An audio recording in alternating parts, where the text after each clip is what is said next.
sun shines down on the solar collector itself, we've got antifreeze circulating inside the pipe here. It heats up.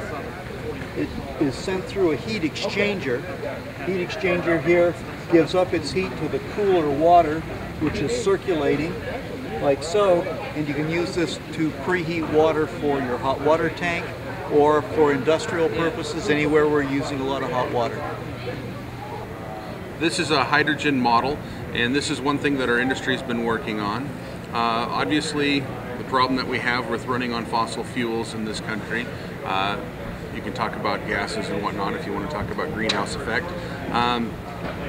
But this model is using hydrogen to power through a fuel cell, and the nice thing about this is that you can actually charge it with electric power, and so then you can actually watch it separate out the two gases from distilled water, and then we can actually run the electric motor on that. And obviously the nice thing about energy, especially when we start talking about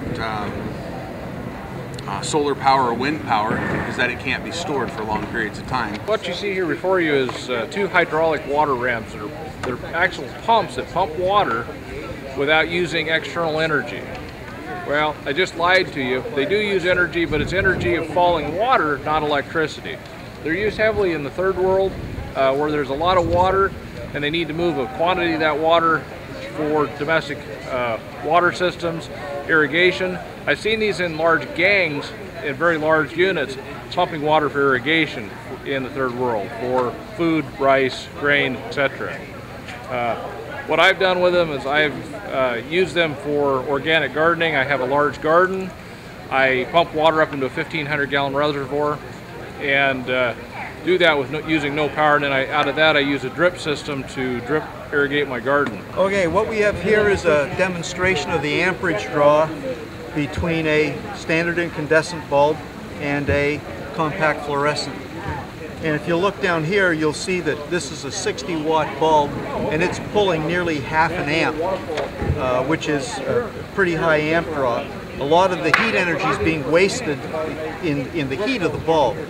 If you look over here on the compact fluorescent, you'll see that it's drawing 0.23, about half of what this lamp is burning.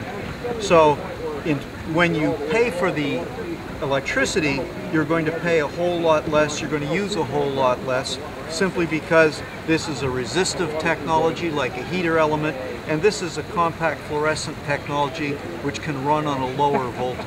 We produce biodiesel. We start with spent frying fat or waste fat from deep frying. We add a reactant to that.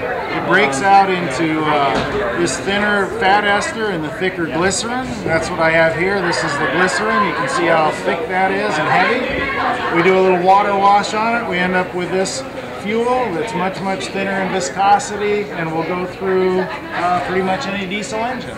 And do you sell it? I just produce it for myself. I've been doing it since about '97, just because I wanted to find a way to use this.